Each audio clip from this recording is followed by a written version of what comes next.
Toyota اس وقت دنیا کی one of the leading auto makers کمپنیوں میں سے ایک ہے، اور جو خصوصیات اسے اتنا ناقابل یقین بناتی ہیں وہ یہ کہ ٹویوٹا ایک ایسی کمپنی ہے جس کے پاس ناکامی کی ہر ممکنہ رکاوٹ تھی۔ سب سے پہلی رکاوٹ جاپان چھوٹا سا ملک ہے جہاں قدرتی وسائل اور آبادی بہت ہی کم تھی، اس لیے خام مال اور مزدوری دونوں ہی بہت مہنگے تھے۔ اس کے علاوہ جاپان قدرتی آفات کی سرزمین ہے جہاں زلزلے اور سونامی اکثر آتے رہتے ہیں۔ تیسری رکاوٹ جب ٹویوٹا کو کاروبار میں آئے صرف 2 سال ہوئے تھے، سیکنڈ ورلڈ وار ہوا جہاں ہیروشیما اور ناگاساکی پر اٹامک بمبنگ ہوئی، جس کے بعد جاپان کی معیشت مکمل طور پر تباہ ہو گئی۔ ایسے وقت میں کاروبار تو دور، زندہ رہنا ہی بہت بڑی بات تھی۔ ان تمام رکاوٹوں کے باوجود ٹویوٹا دنیا کی کامیاب ترین آٹو موبائل مینوفیکچررز بننے میں کامیاب رہی۔ ایک اور قابل ذکر بات یہ کہ ان تمام مشکلات کے ساتھ ساتھ ان کا براہ راست مقابلہ جنرل موٹرز اور فورڈ موٹر جیسی USA جائنٹ سے تھا۔ ان تمام رکاوٹوں کے باوجود ٹویوٹا دنیا کی کامیاب ترین آٹو موبائل کمپنیوں میں سے ایک بن کر ابھری۔ انفیکٹ 2008 میں یہ دنیا کی سب سے بڑی کار مینوفیکچرنگ کمپنی بھی بن گئی۔ 2016 میں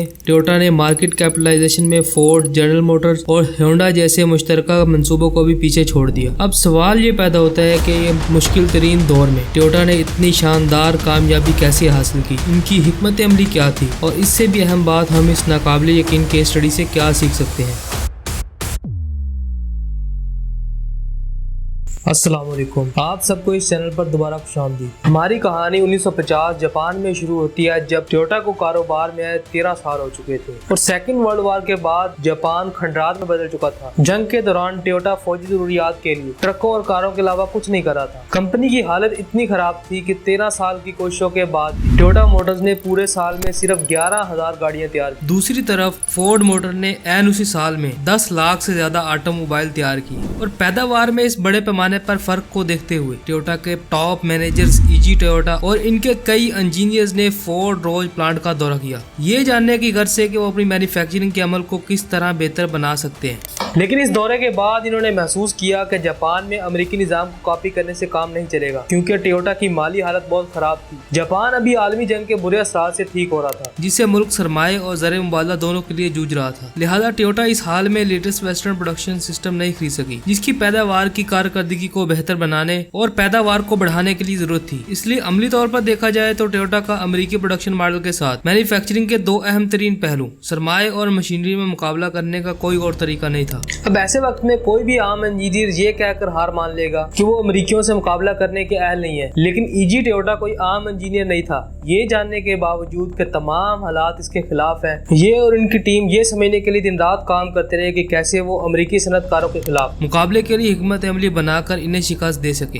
اور یہ وہ وقت ہے جب انہوں نے محسوس کیا کہ اگرچہ وہ سرمایہ اور مشینری سے امریکیوں کا مقابلہ نہیں کر سکتے، لیکن ایک انتہائی اہم پہلو ہے جس سے وہ امریکیوں کو شکست دے سکتے ہیں، اور وہ پہلو کارکردگی کے سوا کچھ نہیں تھا۔ اس سے انہیں ایک لین مینوفیکچرنگ سسٹم کا خیال آیا۔ ٹویوٹا سمجھ گیا کہ امریکیوں کے مینوفیکچرنگ کے آپریشن کا معیاری طریقہ یہ ہے کہ انہوں نے پہلے خاص حد تک ڈیمانڈ کی پیشن گوئی کی اور پھر بلک آرڈر دیے تاکہ وہ مشین کے پرزہ جات اور خام مال کی قیمت کو بچا سکیں۔ لہذا اگر کاروں کے 3 رنگ ہیں جن کو فروخت کرنے کی ضرورت ہے، ریڈ، بلیک، گرے۔ اس کے بعد company 200 red cars, 500 black cars اور 300 گرے کارز تیار کرے گی، اور یہ کارز ڈیلیوری کے لیے تیار ہوں گی، لیکن آرڈر آنے تک انوینٹری میں محفوظ رہیں گی، اور جیسے ہی کسٹمر آرڈر دیتا ہے وہ فوراً کسٹمر کو پہنچا دیا جاتا ہے۔ لیکن اس سارے عمل میں ٹویوٹا کی ٹیم نے ایک بڑے مسئلے کی نشاندہی کی، جس کے نتیجے میں 4 بڑی ناکامیوں کا سامنا ہو سکتا تھا، اور ان ناکامیوں کو ٹھیک کرنے کے اس سارے عمل نے ٹویوٹا کو $1 ارب کی کمپنی میں تبدیل کر دیا۔ در حقیقت اس نے نہ صرف آٹو موبائل انڈسٹری کے کام کرنے کے طریقے کو ہی تبدیل نہیں کیا، بلکہ اس نے پوری دنیا کے سپلائی چین کے کام کرنے کا طریقہ ہی بدل دیا۔ تو سوال یہ ہے کہ یہ نااہلیاں کیا تھیں